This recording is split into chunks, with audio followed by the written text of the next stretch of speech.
talking a little bit about customer engagement and particularly in non-prime companies. As Ken mentioned, I started Jet Capital.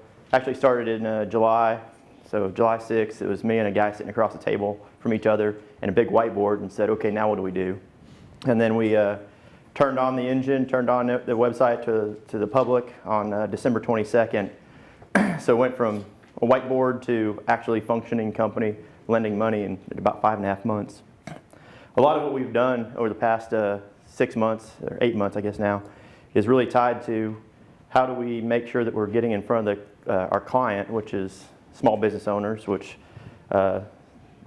there's a lot of overlap between people that are in subprime auto finance, non-prime auto finance, dealing with the same customer that I'm dealing with, as the sole proprietors typically get hit a little bit on their credit as they do their business.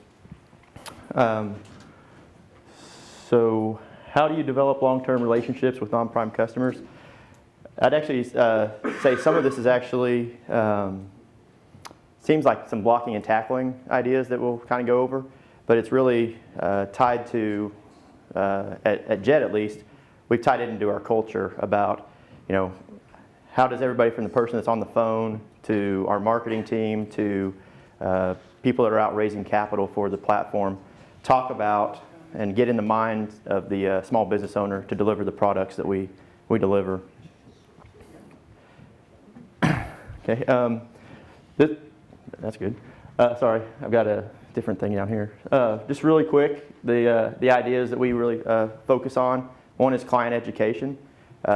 Really the first time that I saw this was at Exeter. Elizabeth Webb did a great job helping us build out our customer portal. And inside our customer portal, we spent a lot of time, a lot of tools for the consumer to understand why their credit is where it is, to help them, give them ideas for budgeting and so forth, which really created a lot of stickiness with our customers and delivered a good value to the client. Value-added services and small business resources online. This is more for my business, more so than probably what you guys are focusing on in the auto finance platforms.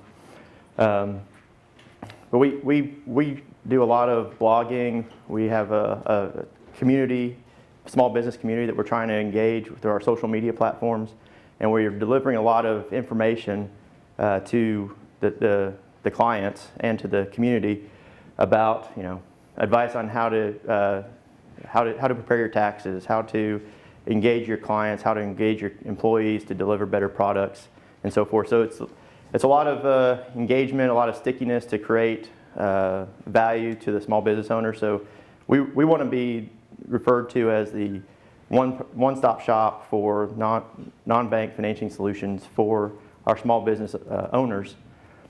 And by providing these online sources, and it's as simple as finding online articles that someone else wrote and repurposing it in our information. And so we really want to make it to where the client comes to Jet Capital's website or comes to our social media platform to find the information that they need to more effectively deliver their business strategies. That's the relevant, useful content across multiple digital platforms. And then I told Tom I was going to give him some extra time by making mine a little shorter. But really it just comes down to being a trusted advisor to and a valuable resource to your customer. Also, putting everybody on task in the entire company to create the idea that we want to be in the head of the small business owner. We want to be where they're reading. We want to be where the source of information for them. And by doing that, we should deliver a lot more value to our customer so that when they do have future needs, they come back to us. And that's the presentation.